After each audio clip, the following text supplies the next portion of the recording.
A las 11:17 de una mañana de jueves, que parecía idéntica a cualquier otra, el destino llamó a la puerta. El teléfono del príncipe William sonó, pero no fue un sonido cualquiera. Era ese tono específico, reservado exclusivamente para las comunicaciones más urgentes de Palacio, esa clase de llamada que uno recibe quizás 2 veces en toda una vida. Es el tipo de sonido que corta el tiempo en 2 mitades, el antes y el después. A los pocos segundos de contestar, el color abandonó el rostro del príncipe.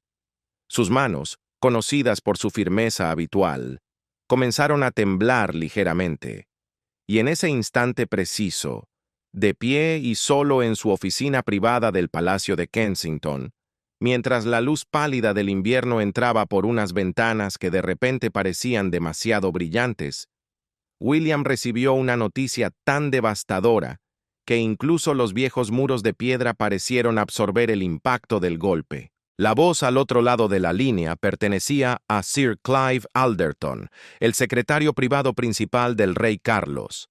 Alderton es un hombre famoso por su calma inquebrantable, incluso en las horas más oscuras de la monarquía, pero hoy su voz llevaba un peso que William nunca había escuchado antes. No era pánico exactamente, pero estaba cerca. Era algo urgente, definitivo e irreversible. Señor, comenzó, y ese trato formal se sintió más pesado que de costumbre.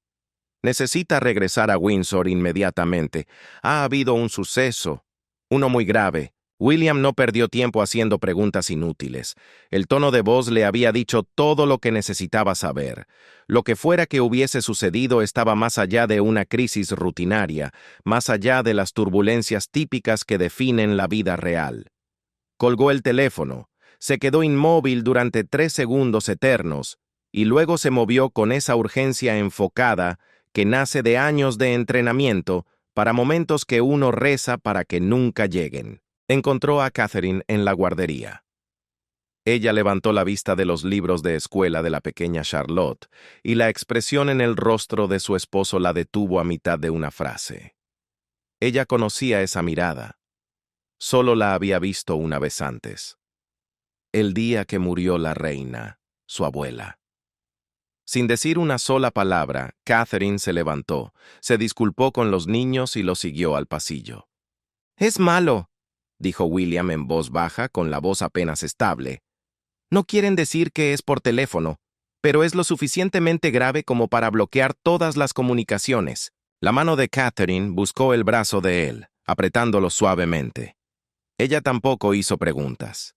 Hay momentos en la vida que requieren silencio, no interrogatorios. En cuestión de minutos, los oficiales de protección de William habían sido informados. Un coche ya esperaba en el patio, con el motor en marcha, listo para devorar el trayecto de 20 minutos a Windsor en la mitad de tiempo. El personal se movía por el Palacio de Kensington con una eficiencia ensayada, pero incluso ellos sentían algo diferente en el aire hoy. El ama de llaves, que había servido a la familia de Gales durante 15 años, confesó más tarde a sus colegas que sintió un escalofrío que nada tenía que ver con el clima de diciembre. Mientras el coche de William se alejaba de Kensington a una velocidad reservada para las emergencias genuinas, los equipos de comunicación de Palacio en todo Londres recibían mensajes encriptados, protocolos de cierre activados. Todas las reuniones de prensa no esenciales fueron pospuestas indefinidamente. El personal superior fue llamado de urgencia. La maquinaria de gestión de crisis, que había estado dormida durante meses, rugió volviendo a la vida con una velocidad aterradora. Al llegar al castillo de Windsor, la atmósfera era aún más tensa, casi irrespirable. El personal que había llegado para sus deberes rutinarios se encontró redirigido, los pasillos despejados, las habitaciones privadas selladas. La princesa Ana había llegado 30 minutos antes, con el rostro endurecido en esa expresión que usaba durante los momentos más difíciles. La reina Camila permanecía dentro de los apartamentos privados, y aquellos que lograron verla fugazmente a través de las puertas dijeron que parecía haber envejecido una década en una sola noche. Pero la señal más reveladora de la catástrofe venía de la ausencia de información. No hubo declaración oficial, ni actualización de salud cuidadosamente redactada, ni comunicado de prensa tranquilizador. Solo silencio. Un silencio pesado y ominoso que se asentaba sobre la monarquía como la nieve antes de una tormenta. Y en ese silencio, una verdad se volvió inconfundible. Cualquiera que fuera la noticia que se avecinaba, lo cambiaría todo para siempre. Lo que hacía que todo esto fuera aún más surrealista, aún más imposible de reconciliar con el desastre que llegaría al mediodía, era cómo había comenzado la mañana. Había sido dolorosamente ordinaria. William se había despertado a las 6:30, su hora habitual, con el sonido de su alarma y las voces tenues de sus hijos que ya se agitaban en sus habitaciones al final del pasillo. Había compartido el desayuno con Catherine y los niños en la cálida cocina del Palacio de Kensington, discutiendo los próximos exámenes de George y el recital de piano de Charlotte. Eran esos detalles mundanos de la vida familiar los que proporcionaban un ancla y una normalidad en medio del peso extraordinario del deber real. El pequeño Louis había derramado jugo sobre la mesa. Charlotte se había quejado de sus deberes de matemáticas. Y George había preguntado, como hacía casi todas las mañanas, si podía saltarse su lección de francés. Fue una mañana ordinaria, hermosa y desgarradoramente normal. Para las 8:15, William ya estaba en su oficina revisando el horario del día con su secretario privado. Una reunión de caridad para veteranos a las 10:00, un almuerzo con asesores para discutir la gira de primavera por Australia, finalizar la logística, revisar los protocolos de seguridad. Por la tarde, llamadas con expertos constitucionales sobre procedimientos parlamentarios y algún asunto arcano que involucraba al Consejo Privado. Nada inusual, nada que sugiriera que el día se convertiría en uno que nunca olvidaría, uno que dividiría su vida en un claro antes y después. Su secretario privado incluso había bromeado sobre la ligera carga de trabajo, sugiriendo con una sonrisa que tal vez terminarían lo suficientemente temprano para que William pudiera ver la práctica de fútbol de George a las 4 de la tarde. Nadie sabía entonces que el reloj ya estaba contando los minutos hacia el abismo. William había sonreído con gratitud ante esa perspectiva de normalidad. Por un instante, se permitió saborear la idea de ser simplemente un padre, animando desde las gradas en un partido de fútbol, lejos del peso aplastante de ser un príncipe gestionando expectativas imposibles. Pero esa ilusión se rompió pronto. Alrededor de las 9:30 llegó la primera señal de alerta.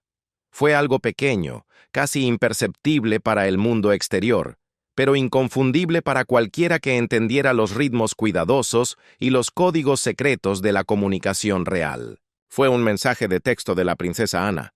Era breve, críptico y seco, de una manera que inmediatamente encendió todas las alarmas en la mente de William.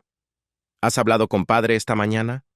William frunció el ceño, clavando la vista en la pantalla iluminada. Ana rara vez enviaba mensajes de texto. Ella pertenecía a la vieja escuela, prefería las llamadas telefónicas directas o las conversaciones cara a cara, donde el tono y el contexto no podían malinterpretarse. Aquella frase escrita se sentía extraña, demasiado cuidadosa, como si ella estuviera sondeando el terreno, tratando de averiguar si él sabía algo que ella no podía decir directamente. Era como si quisiera confirmar qué información poseía él, o peor aún, de qué ignorancia era víctima. Él respondió que no había hablado con Carlos desde su breve conversación la noche anterior, cuando su padre había parecido cansado. Sí, pero por lo demás bien. La respuesta de Ana llegó casi de inmediato, y fue aún más inquietante. Llámame cuando puedas hacerlo en privado. William intentó contactarla al instante.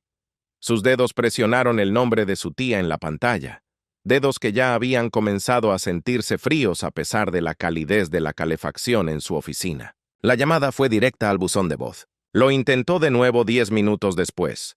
Luego, 15 minutos más tarde. El resultado fue el mismo. La voz grabada de Ana pidiéndole cortésmente que dejara un mensaje.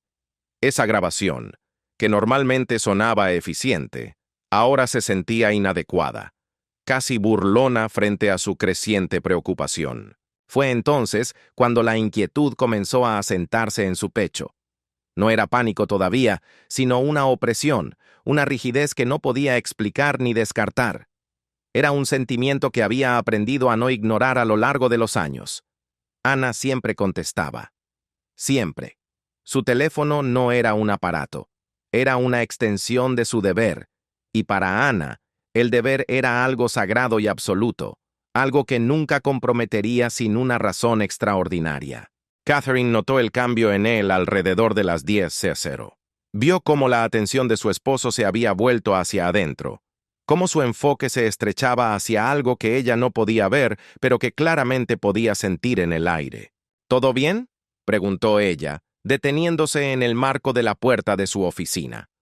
Su voz llevaba esa nota particular de preocupación que reservaba para los momentos en que intuía que algo andaba mal bajo la superficie. William levantó la vista de su teléfono, donde había estado mirando obsesivamente las llamadas no respondidas de Ana. La pantalla estaba oscura ahora, pero seguía exigiendo su atención. Probablemente, dijo él, pero su tono traicionó la mentira incluso mientras la pronunciaba. Simplemente no puedo contactar a Ana, es extraño. Catherine sabía que no debía descartar los instintos de su marido. Después de años juntos, después de verlo navegar innumerables crisis y complicaciones, había aprendido que el sexto sentido de William rara vez le fallaba cuando se trataba de peligro. Para las 10:30 comenzaron a emerger más piezas del rompecabezas, aunque ninguna tenía sentido todavía. Ninguna formaba una imagen coherente que él pudiera entender, solo fragmentos de caos. El caballerizo de William mencionó, casi de pasada, que la agenda matutina del rey había sido repentinamente despejada. Todas las citas canceladas sin explicación, sin la reestructuración diplomática habitual que acompaña a los cambios de rutina. La línea oficial era ajuste de rutina, una frase vacía. Pero el personal que había estado preparando una ceremonia de investidura programada, colocando medallas y programas impresos, se encontró despedido con apenas una hora de aviso. Luego llegó la noticia de que Camila había cancelado su compromiso público en un hospital de Londres, citando un asunto personal. Ese detalle golpeó más fuerte que los demás. Fue la prueba definitiva. Camila nunca cancelaba. Jamás. Ella se enorgullecía de su fiabilidad, de presentarse sin importar las circunstancias, de mantener esa presencia constante que el público esperaba. Si Camila no estaba allí, algo catastrófico estaba ocurriendo. Desesperado por claridad, William intentó llamar a su padre directamente, marcando el número privado que eludía todos los protocolos normales de Palacio.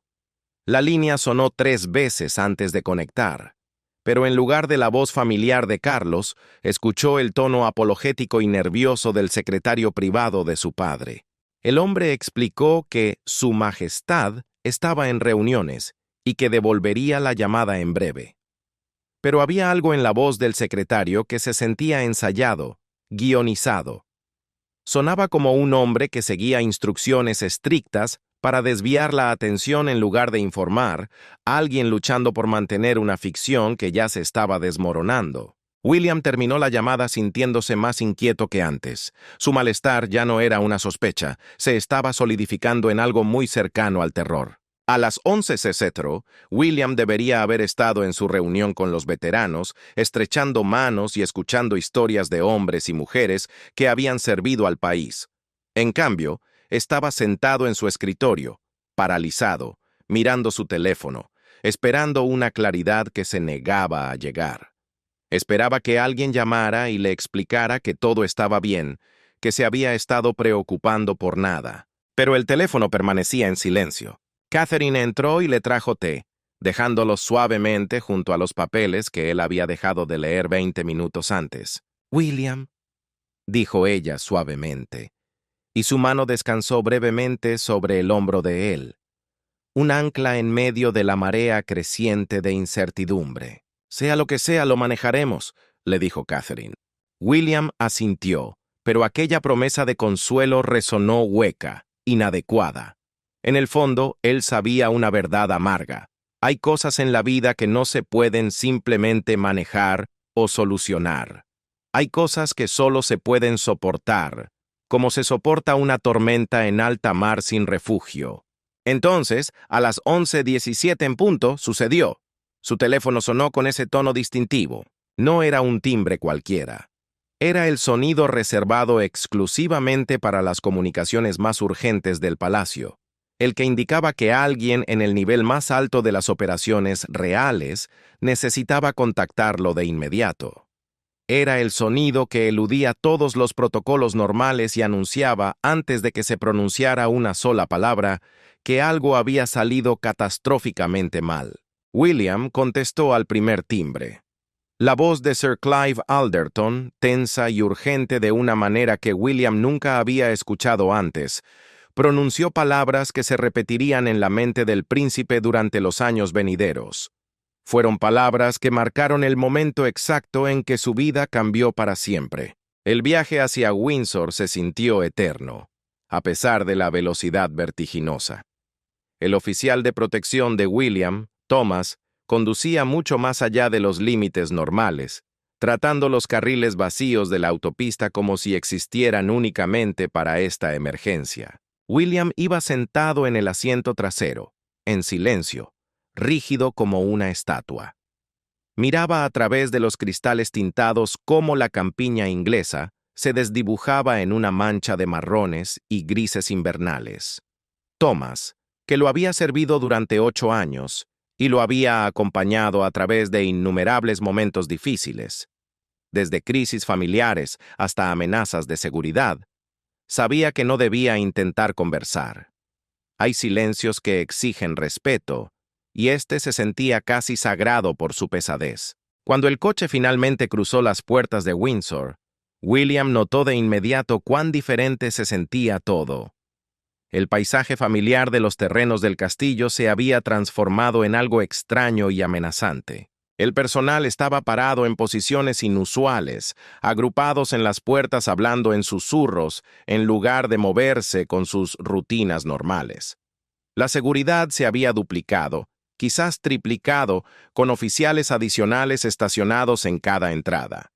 Y la entrada principal, típicamente llena del bullicio de un palacio en funcionamiento, estaba sellada excepto para el personal esencial, acordonada como si se prepararan para un asedio militar en lugar de para el gobierno. No lo dirigieron a las salas de recepción principales donde normalmente ocurrían los asuntos oficiales. Lo llevaron a una ala privada, una utilizada solo para los asuntos familiares más sensibles, para conversaciones que no podían arriesgar ni la más mínima posibilidad de ser escuchadas. La princesa Ana lo esperaba en el pasillo, justo afuera del estudio privado del rey. Estaba de pie, perfectamente inmóvil, de una manera que comunicaba más tensión que si hubiera estado caminando de un lado a otro. Tenía los brazos cruzados y el rostro grave, pero mantenía esa compostura de hierro que había dominado durante décadas de navegar crisis reales, de ser la mano firme cuando todos los demás vacilaban. Cuando vio acercarse a William, algo en su expresión cambió sutilmente. No fue lástima, sino reconocimiento.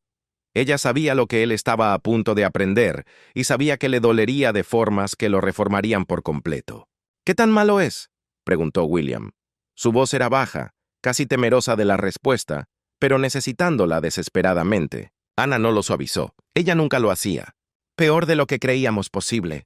Dentro del estudio, el rey Carlos estaba sentado en una silla de respaldo alto cerca de la chimenea.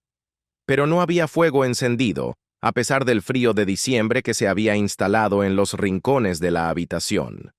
El cuarto se sentía frío, estéril, incorrecto, de maneras que William no podía articular de inmediato.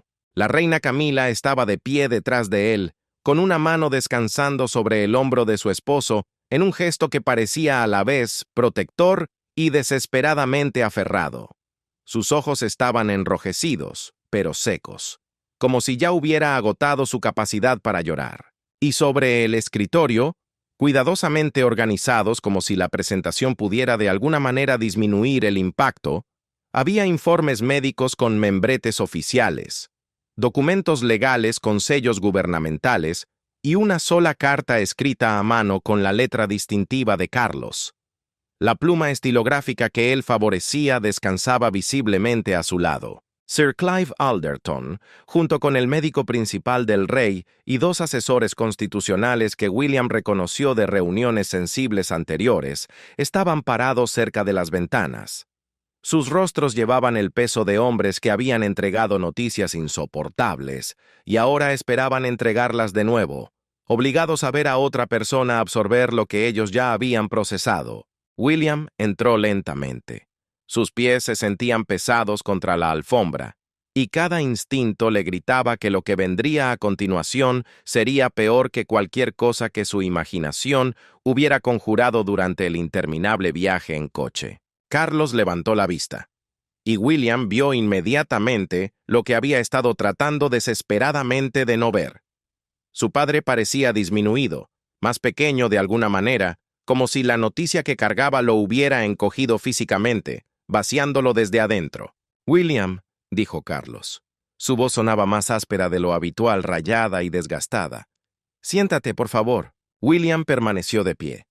Su cuerpo rechazaba la comodidad de sentarse, como si permanecer erguido pudiera de alguna manera mantener el control sobre una situación que claramente estaba girando en espiral, escapando de las manos de todos. «Solo dímelo», dijo él. Las palabras salieron con más fuerza de la que había pretendido, rompiendo el silencio como un cristal. El médico principal del rey dio un paso al frente. En sus manos sostenía una carpeta de color manila que parecía ofensivamente delgada.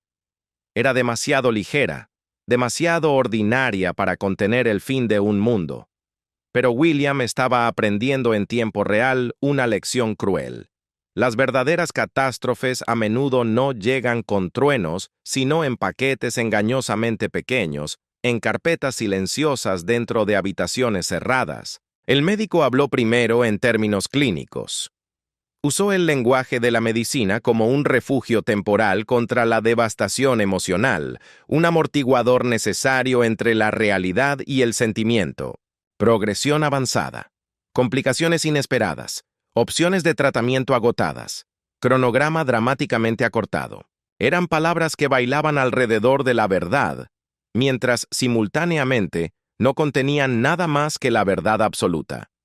William escuchó las sílabas, procesó su significado técnico a través de la niebla espesa que se estaba asentando sobre su mente, pero su corazón se negó a aceptar la conclusión. Todo conducía hacia un punto final inevitable que se alzaba ante ellos como el borde de un precipicio.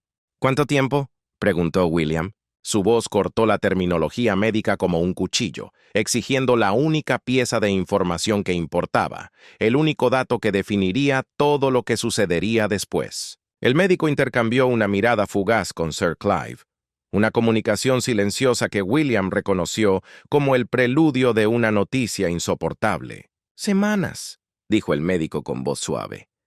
«Quizás meses, si la fortuna nos sonríe, pero años, ya no». La habitación pareció inclinarse sobre su eje. El suelo se desplazó bajo los pies de William como si la tierra misma estuviera rechazando esta información. Él se aferró al borde de una silla cercana, estabilizándose contra una noticia que se sentía físicamente aplastante, como si tuviera una masa gravitacional propia, presionando sus hombros, su pecho, su cuerpo entero. Su padre. El hombre que había esperado toda una vida para llevar la corona, el rey que apenas había comenzado el reinado para el que se había preparado durante décadas, estaba muriendo. Y no en un futuro teórico y lejano que pudiera ser ignorado. Estaba sucediendo pronto, irreversiblemente, devastadoramente pronto. Carlos habló entonces. Su voz llevaba una calma extraña que William reconoció como la compostura de alguien que ya ha procesado el shock y ha cruzado el umbral hacia la aceptación. «Lo sé desde hace 3 días», dijo en voz baja, midiendo cada palabra con cuidado. «Necesitaba tiempo para entenderlo yo mismo antes de decírselo a alguien más. Siento que hayas tenido que esperar por la verdad. William quiso sentir ira por el retraso. Quiso enfurecerse contra la injusticia del tiempo y las circunstancias, contra la crueldad de haber sido mantenido en la oscuridad mientras su padre cargaba esto solo. Pero al mirar a su padre ahora, al ver el agotamiento y la resignación en sus ojos, y la forma en que sus manos temblaban ligeramente donde descansaban sobre los brazos de la silla, la ira se sintió imposible. Se sentía inapropiada, casi profana. ¿Quién más lo sabe?, logró preguntar. Su voz sonó distante y extraña en sus propios oídos. Ana, Camila, el equipo médico, los asesores constitucionales que necesitaban comenzar los preparativos. Carlos hizo una pausa, eligiendo sus siguientes palabras con cuidado, sin apartar la mirada del rostro de su hijo. Y ahora tú, porque lo que viene a continuación recaerá sobre ti mucho antes de lo que cualquiera de nosotros imaginó. Las horas que siguieron a esa conversación inicial se movieron con una cualidad extraña y desarticulada.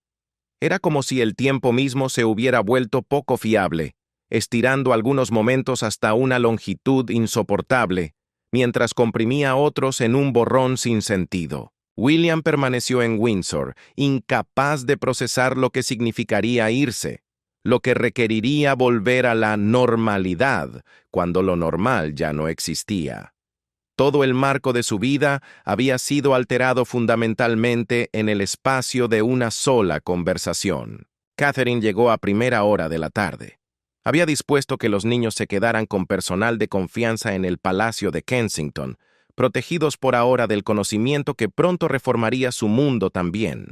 Encontró a William en una de las salas de estar más pequeñas.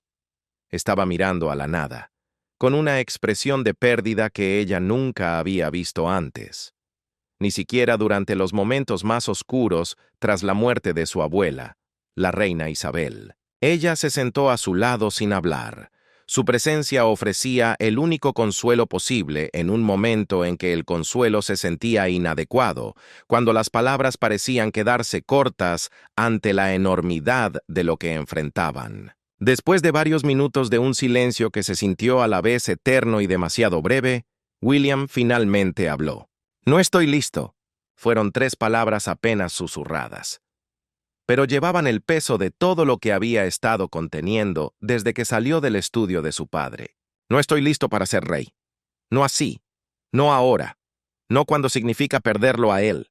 Catherine tomó su mano, apretándola suavemente. Su pulgar trazó círculos sobre los nudillos de él, un gesto que había repetido innumerables veces a lo largo de los años que habían estado juntos. «Nadie está nunca preparado para esto», dijo ella. Su voz era firme, un ancla de calma que él necesitaba desesperadamente en la vorágine de caos que giraba en su mente. «Pero lo harás de todos modos. Lo harás porque es lo que naciste para hacer, porque eres su hijo y porque no tienes otra opción». Su voz se suavizó, volviéndose más íntima.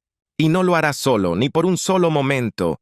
A lo largo de la tarde, el palacio se transformó silenciosamente en un centro de comando, un búnker de estrategia gestionando una crisis que aún no podía hacerse pública, mientras el mundo exterior seguía girando, ajeno al terremoto que estaba a punto de sacudirlo. Aquello requería un secreto absoluto, un silencio hermético, incluso mientras docenas de personas luchaban contra reloj para prepararse para lo que se avecinaba. En habitaciones seguras, lejos de las miradas curiosas, los expertos constitucionales se reunieron.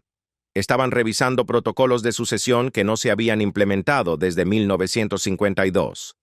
Examinaban opciones de regencia y estudiaban los complejos mecanismos legales que gobiernan la transferencia de poder de un monarca a otro. Algunos de estos procedimientos no habían sido examinados seriamente en décadas. Su lenguaje era anticuado, sus suposiciones estaban arraigadas en un mundo que ya no existía.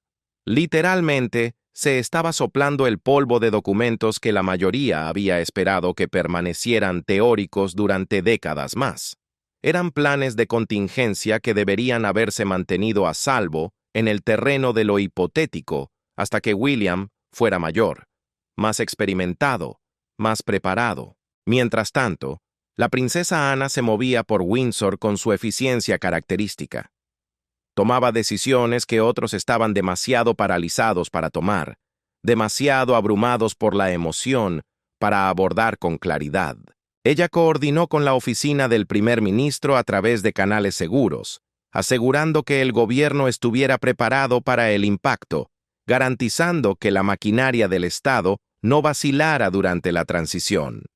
Revisó los protocolos de seguridad con asesores militares, comprendiendo instintivamente una verdad brutal.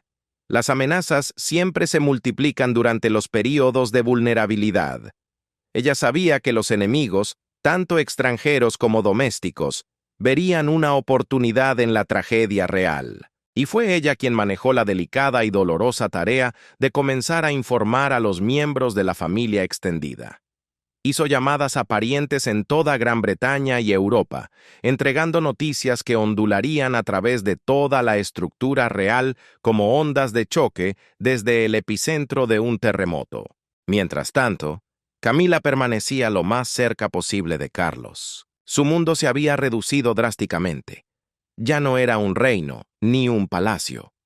Su mundo era simplemente el hombre cuyo tiempo se medía ahora no en años, ni siquiera en meses, sino en incrementos decrecientes de semanas y días. El personal informó que apenas se apartaba de su lado. Comía con él incluso cuando él no podía comer, obligándose a mantener una fachada de normalidad incluso mientras todo se desmoronaba. Se sentaba en las habitaciones leyendo mientras él dormía, manteniendo su presencia como si la proximidad pudiera de alguna manera frenar lo inevitable, como si el amor por sí solo pudiera contener a la mortalidad. Ella había luchado tan duro para estar a su lado como reina. Había capeado décadas de críticas, escándalos y odio público para llegar a esta posición. Y ahora, esa posición estaba siendo arrancada antes de que apenas hubiera comenzado a habitarla. Antes de que hubieran tenido un tiempo real juntos en los roles que habían esperado tanto tiempo para llenar. Pero el aspecto más doloroso, el que amenazaba con romper a William por completo, eran los niños. Él y Catherine enfrentaban la tarea imposible de decidir cuándo y cómo decirles a George, Charlotte y Louis que su abuelo estaba muriendo. El abuelo a quien adoraban, el que les contaba historias, jugaba con ellos y los hacía reír. George, a sus 11 años, entendería la permanencia. Captaría que la muerte significaba para siempre y cargaría con esta pérdida hacia su propio futuro como rey. Charlotte entendería lo suficiente como para quedar devastada. Su naturaleza sensible la hacía particularmente vulnerable al dolor. Y Louis podría ser demasiado joven para comprender completamente, lo cual conllevaba su propia forma de angustia. Saber que perdería estos años preciosos con su abuelo sin entender completamente lo que se le estaba quitando. Decidieron esperar. Se dieron tiempo para encontrar palabras adecuadas para explicar lo inexplicable, para dar sentido a algo que desafiaba todo sentido. Al llegar la noche, el agotamiento se había asentado sobre todos los involucrados. No era solo cansancio físico, era un desgaste profundo que calaba hasta los huesos. William estaba de pie junto a una ventana que daba a los terrenos, viendo cómo la oscuridad se tragaba el paisaje. La noche de invierno llegaba temprano y absoluta. Ana lo encontró allí. Se quedó de pie en silencio durante un largo momento antes de hablar, respetando la quietud antes de romperla. «Estás pensando en todas las cosas que nunca podrás preguntarle», dijo ella. No era una pregunta. Era una afirmación de entendimiento nacida de su propia experiencia con la pérdida. William asintió sin confiar en su voz inicialmente. Cuando finalmente habló, las palabras salieron densas de emoción. Hay tanto que todavía necesitaba aprender sobre ser rey, sobre manejar esta vida, sobre llevar esta carga sin perderse a uno mismo. Se giró para mirarla y en sus ojos, ella no vio al futuro rey, sino al hijo asustado. Él esperó tanto tiempo para esto. No es justo. Nada de esto es justo.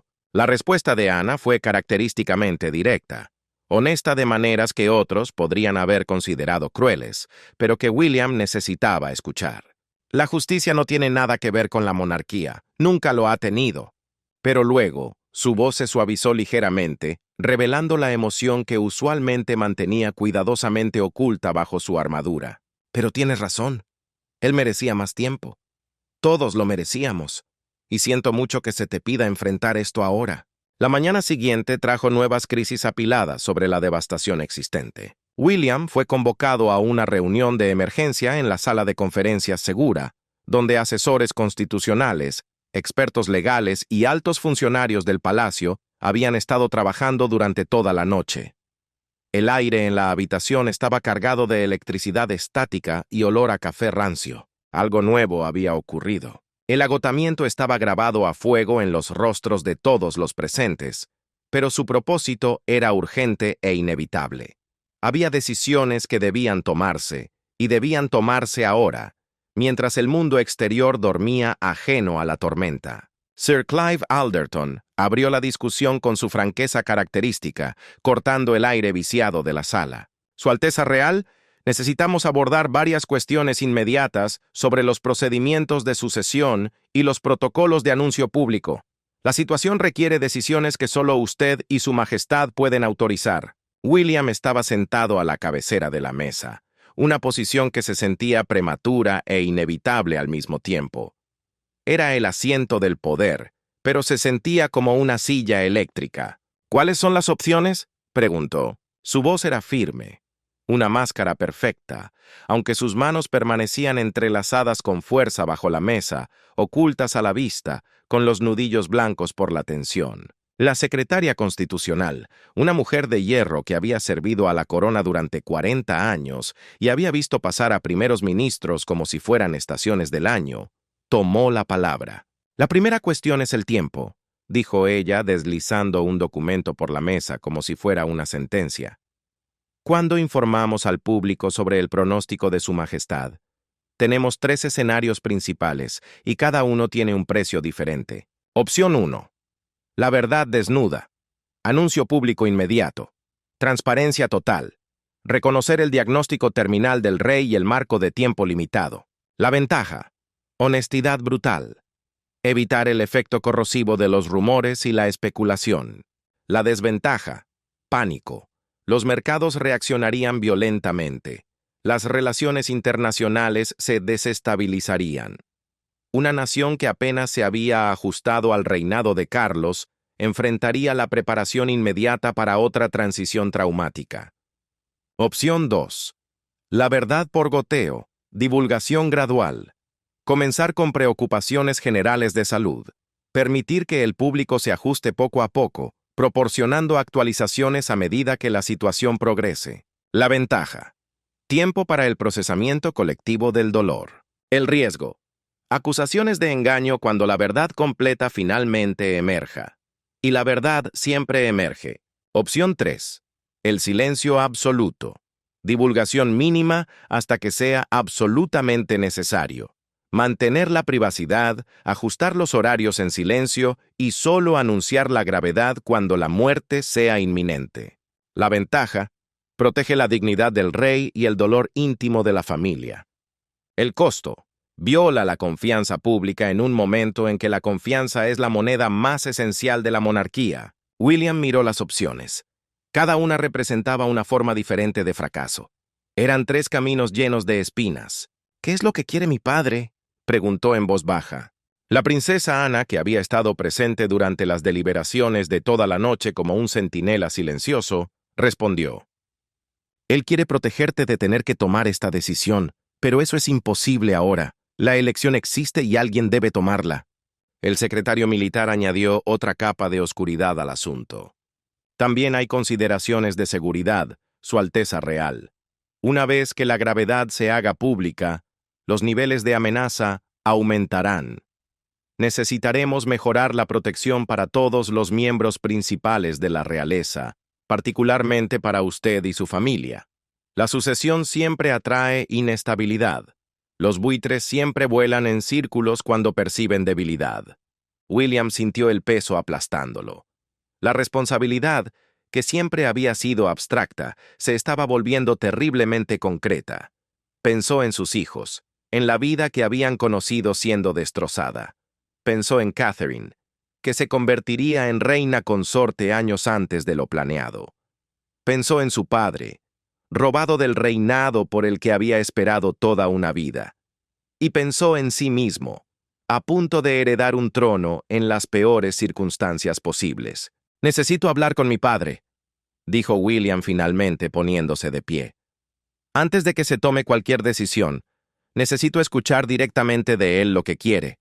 No lo que es constitucional, no lo que es tradicional, sino lo que él quiere como hombre». La reunión se detuvo mientras William era escoltado a las habitaciones privadas de Carlos. Lo que encontró allí le rompió el corazón más que cualquier informe médico.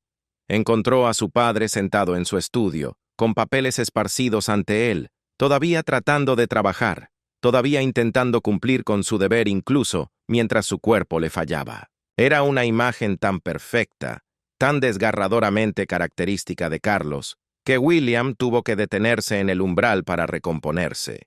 Carlos levantó la vista y logró esbozar una sonrisa débil. «Te han presentado opciones imposibles, ¿verdad?», dijo, señalando la silla frente a su escritorio. «Siéntate. Hablemos como padre e hijo, no como rey y heredero». Lo que siguió fue una conversación que William llevaría consigo para siempre, atesorada en la parte más profunda de su memoria.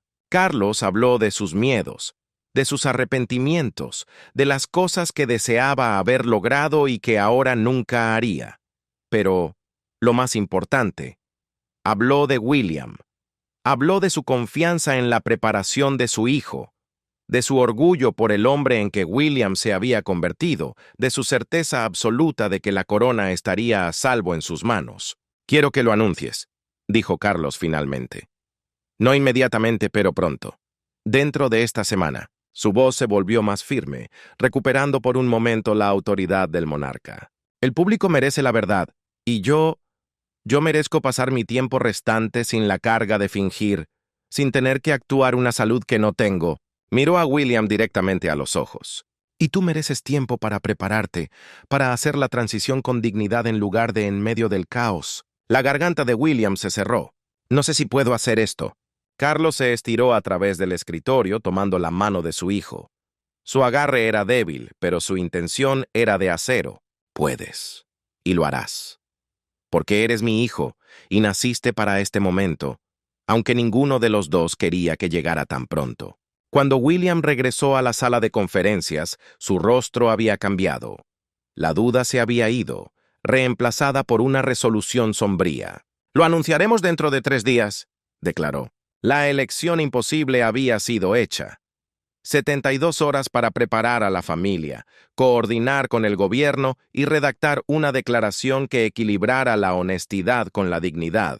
El reloj había comenzado a correr hacia el final, y ahora enfrentarían las consecuencias juntos. El anuncio llegó en una mañana de lunes gris, 3 días después de que William recibiera aquella noticia devastadora. A las 8 en punto, el Palacio de Buckingham emitió un comunicado que dominaría los titulares de todo el mundo durante las semanas venideras.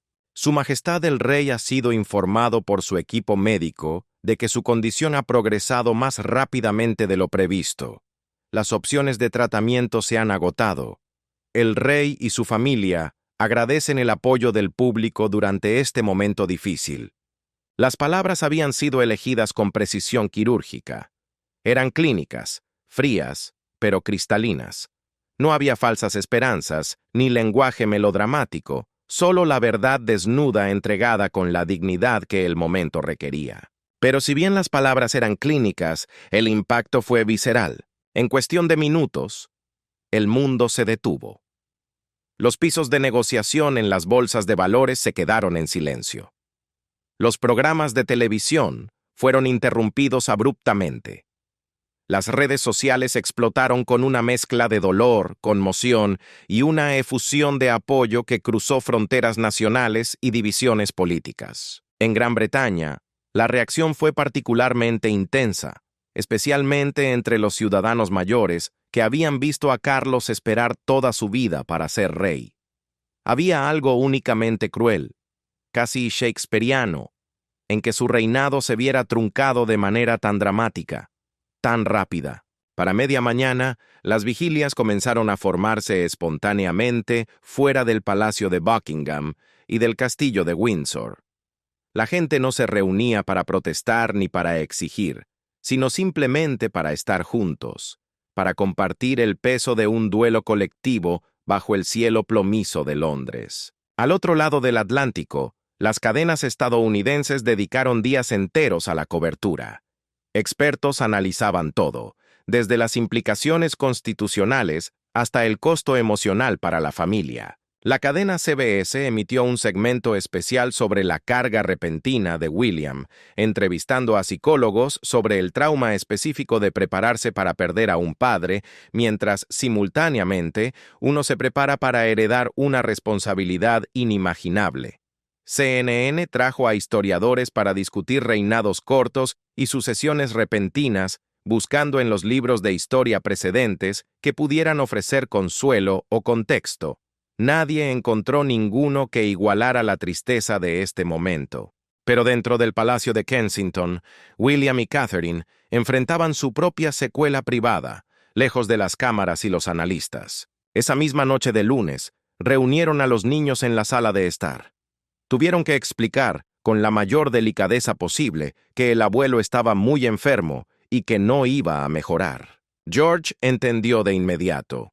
A sus 11 años, la realidad lo golpeó con fuerza. Su rostro se arrugó de dolor antes de girarse para ocultar las lágrimas. Un instinto de estoicismo heredado demasiado pronto.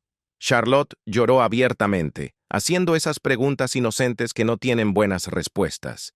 Y el pequeño Louis, confundido pero sintiendo la pesada manta de tristeza que cubría a su familia, simplemente trepó al regazo de Catherine y se quedó allí, buscando refugio en el calor de su madre. En Windsor, Carlos experimentó el extraño fenómeno de vivir a través de su propio elogio. Los tributos llegaban a raudales de líderes mundiales, celebridades y ciudadanos comunes. Los canales de televisión comenzaron a emitir retrospectivas de su vida, documentales sobre su defensa de las causas ambientales y sus décadas de servicio público. Él vio parte de ello con Camila, encontrando la experiencia surrealista y, de manera inesperada, conmovedora.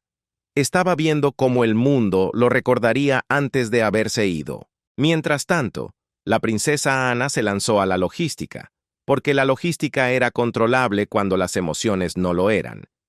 Coordinó con directores de funerarias, revisó protocolos ceremoniales y se aseguró de que cada detalle de lo que vendría a continuación estuviera planeado y preparado. Cuando sus colegas, preocupados por su ritmo frenético, sugirieron que descansara, ella respondió con su franqueza característica. Habrá tiempo para el dolor después, ahora mismo hay trabajo. Pero el cambio más profundo se asentó sobre el propio William. En las semanas posteriores al anuncio, se transformó ante los ojos de los más cercanos a él. El peso que cargaba se hizo visible en su postura, en sus expresiones, en la forma en que se movía por las habitaciones, como si el aire mismo se hubiera vuelto más denso, más difícil de atravesar. Tomó reuniones interminables con asesores constitucionales, revisó documentos sobre la sucesión y estudió protocolos que había evitado pensar durante años. El futuro abstracto se había convertido en un presente inmediato y brutal. Sin embargo, en medio de la preparación y el dolor, también hubo momentos de gracia. Carlos, liberado de la carga del secreto, gastó su fuerza restante con su familia. Hubo largas conversaciones con William sobre la monarquía y la paternidad. Tardes tranquilas con Camila, leyendo juntos en un silencio cómodo. Videollamadas con George, Charlotte y Louis, donde les contaba historias y los hacía reír incluso mientras se volvía visiblemente más débil. A medida que diciembre se profundizaba hacia la Navidad, la monarquía existía en un estado de tiempo suspendido. Todos sabían lo que venía, pero el conocimiento no lo hacía más fácil. William se encontraba despertando en medio de la noche, pensando en todas las cosas que todavía quería preguntarle a su padre, toda la guía que aún necesitaba, todo el tiempo que no tendrían. Catherine lo encontró una de esas noches, de pie junto a una ventana, mirando caer la nieve sobre los jardines de Kensington. Ella no dijo nada. Simplemente se paró a su lado, su mano encontrando la de él en la oscuridad. A veces no hay palabras adecuadas para el momento. A veces, la presencia es todo lo que se puede ofrecer. Y en ese silencio, mientras la nieve continuaba cayendo y la ciudad dormía ajena a la vigilia de su futuro rey, William entendió lo que realmente significaba la monarquía. No eran las ceremonias, ni la corona, ni la autoridad constitucional. Era esto. Era estar de pie en la oscuridad, cargando un peso imposible.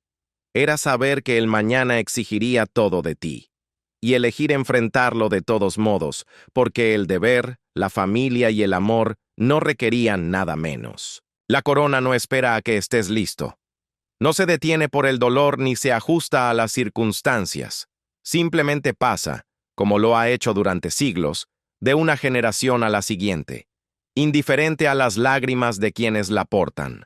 Y William, hijo y heredero, se encuentra ahora en el umbral entre lo que fue y lo que debe ser, llevando el legado de su padre hacia un futuro que ninguno de los dos quería, pero que ambos deben enfrentar. ¿Desde qué país están viendo cómo se desarrolla esta historia? Su perspectiva añade significado a cómo esta historia resuena en todo el mundo. Gracias por ser testigos de este momento conmigo, este momento conmigo, este momento conmigo, este momento conmigo, este momento conmigo, este momento conmigo.